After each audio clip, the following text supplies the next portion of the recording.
자, 여러분 12주차 두 번째 강좌입니다. 우리 지난 시간에 해외시장 진출 전략, 해외 직접 투자 마무리했죠. 그죠? 간략하게 알아봤는데 오늘부터는 해외시장 세분화에 대한 얘기를 할게요. 시장을 세분화한다. 시장 세분화 뜻이 뭐죠? 시장 세분화.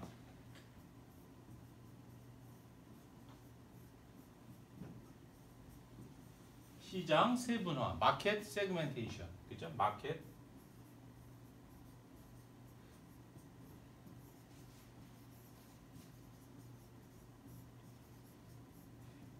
세그멘테이션. 자, 시장을 세분, 가늘게 쪼갠다는 의미죠. 그죠? 시장을 가늘게 쪼갠다. 그 가늘게 쪼개는 시장의 그 개념은 뭘까요? 기업의 그죠? 전략이나 마케팅에 유사하게 반응할 수 있는 그 그룹핑을 한다는 거예요. 그죠? 기업의 전략이나 마케팅에 유사하게 반응할 수 있는 소비자를 구분해 놓고 시장으로 규정해 놓는 것을 시장 세분화라고 할 수 있는 것이죠. 그러면 기업 입장에서는 어떤 기준으로 얼마만큼의 시장을 세분화하는 게 좋을까요, 여러분? 우리가 일반적으로 생각했을 때 시장을 세분화하지 않으면 어떻게 돼요, 여러분?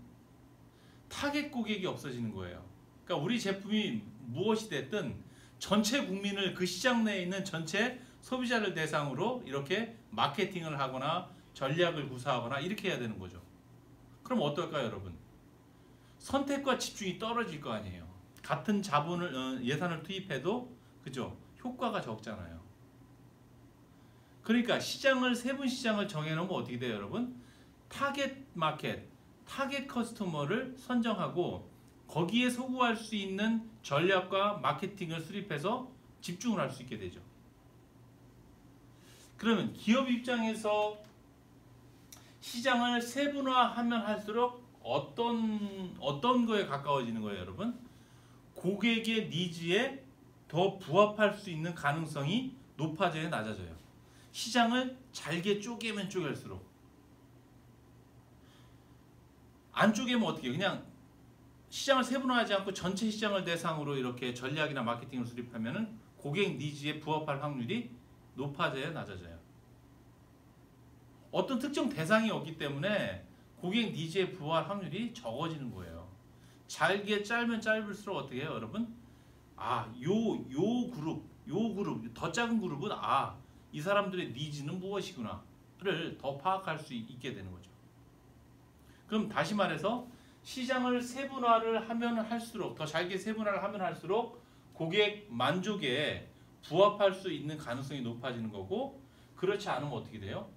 그렇죠? 고객 만족에서 좀 멀어지는 것이죠.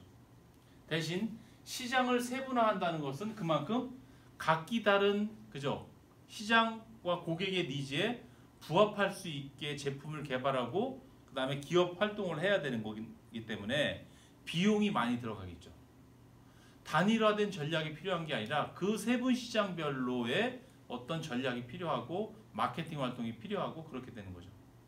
그래서 세분화와 시장 세분화와 고객 만족은 그죠? 상관관계가 높은 거죠. 세분 시장이 높아질수록 고객 만족은 높아지고 반면에 기업의 비용은 더 많이 들어가는 거예요. 하나의 그룹에 마케팅하는 거하고 그다음에 5개 그룹에 마케팅하는 거하고 어때요? 거기에 따른 마케팅 방식이나 전략이 다 달라지기 때문에 투입되는 자원의 양이 훨씬 많이 들어가는 거죠. 그래서 고객 만족과 기업의 비용은 이렇게 반비례 관계에 있는 거죠. 고객 만족도가 높아져서 세분 시장을 더 잘게 쪼개서 전략과 마케팅을 하게 되면 그죠? 고객 만족은 높아지지만 기업의 비용은 높아져 가는 거고, 그죠? 반면에 세분 시장이 적어지면 적어질수록 그죠? 기업의 비용은 적어지는 거죠. 그러면 지금 현존하고 있는 기업의 세분 시장은 여러분, 세분 시장은 기업의 비용과 소비자의 만족의 트레이드오프 관계를 중심으로 해서 최소한 기업의 비용이 그쵸? 이 시장을 통해서 얻어질 수 있는 수익과의 관계에 있어서 최마지노선에 있는 한, 그 비용이 수익을 넘지 않는 한 가장 작은 상태의 세분시장을 구성하고 있다, 이렇게 보면 될 것 같아요. 이게 일반적인 시장 내에서의 세분화라고 볼 수 있는 거고, 이걸 좀 글로벌하게 해외시장 진출의 관점에서 보면 여러분, 해외시장 세분화로 확대될 수가 있는데 이런 거죠. 그러니까 해외시장, 여기에 해외라는 말이 개념이 들어가게 되면 이제 시장 세분화의 개념이 달라져요. 지금까지 교수님이 설명한 것은 하나의 단일 시장 내에서의 동일한 니즈를 갖고 있는 사람들의 그룹이다, 이렇게 보면 되는데, 이제 해외 시장으로 확대가 되면은, 그죠? 첫 번째, 국가를 그죠? 국가를 대상으로 하는 국가를 기본 단위로 하는 시장 세분화. 그렇죠? 그다음에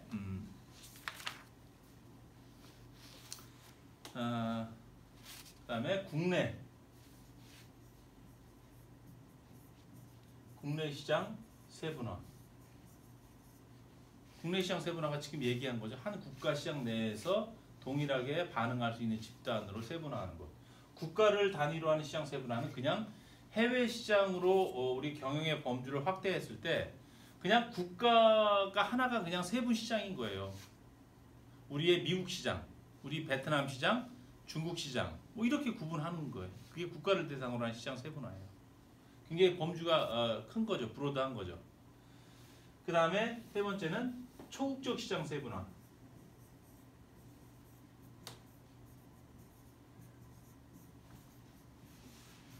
초국적 시장 세분화. 이렇게 크게 해외 시장 세분화를 구분할 수가 있는데요. 자, 일단은 해외 시장을 진출한 초기 단계에서는 어떨까요?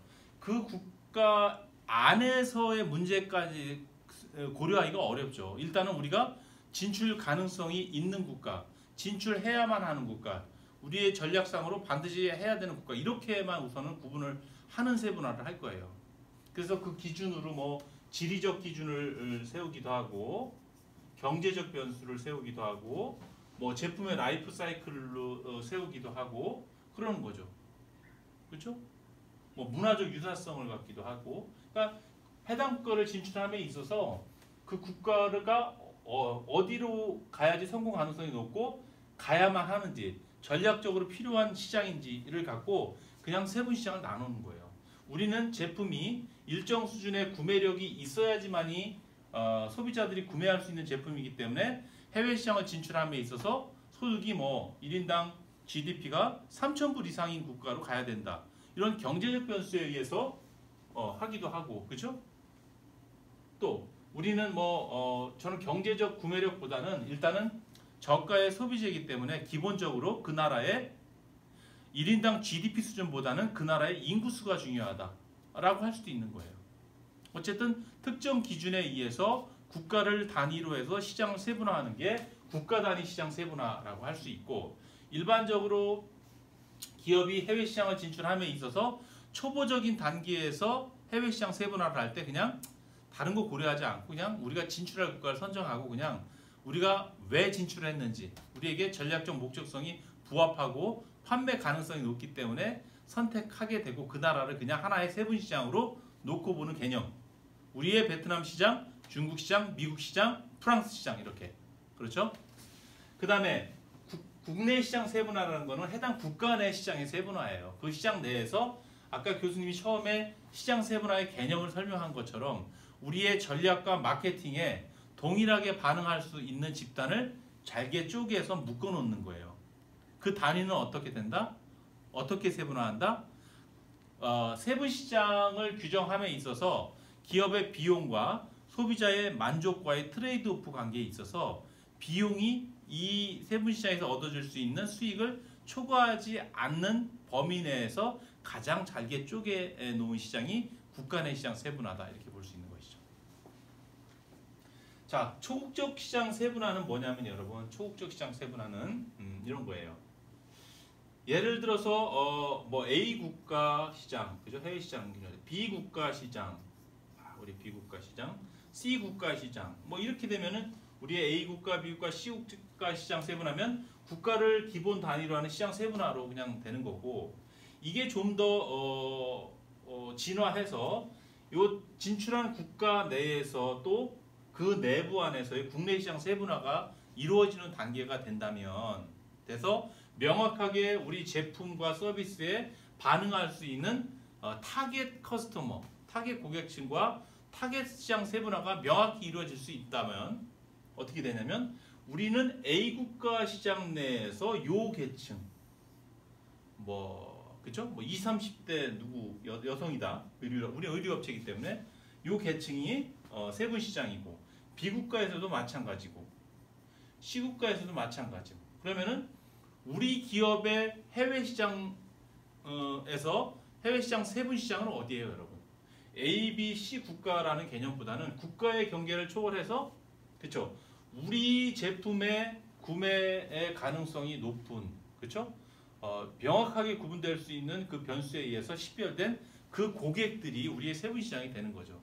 국가적 경계는 의미가 없죠. 그거는 예를 들어 우리가 20, 30대 여성을 타겟으로 하는 여성 의류 업체다. 그러면은 A 국가 시장, B 국가 시장, C 국가 시장이 의미가 없는 거예요. 그 국가 시장 내에서도 우리 제품에 반응할 수 있는 20, 30대 젊은 여성층이 우리의 타겟 고객이 되는 것이죠. 그런 고객들로 이렇게 묶게 되면은, 그죠? 이게 초국적 시장 세분화가 되고, 이러한 경우에는 어때요, 여러분? 국가의 의미보다는 해당 제품에 반응하는 고객 집단이 초국가적으로 국가를 초월해서 이렇게 세분 시장이 형성하기 때문에 이때는 글로벌 스탠다드한 제품으로 해외 시장에 진출이 가능한 것이고, 글로벌 전략이 유효한 것이죠. 그렇죠? 그래서 사실은 시장 세분화라는 것은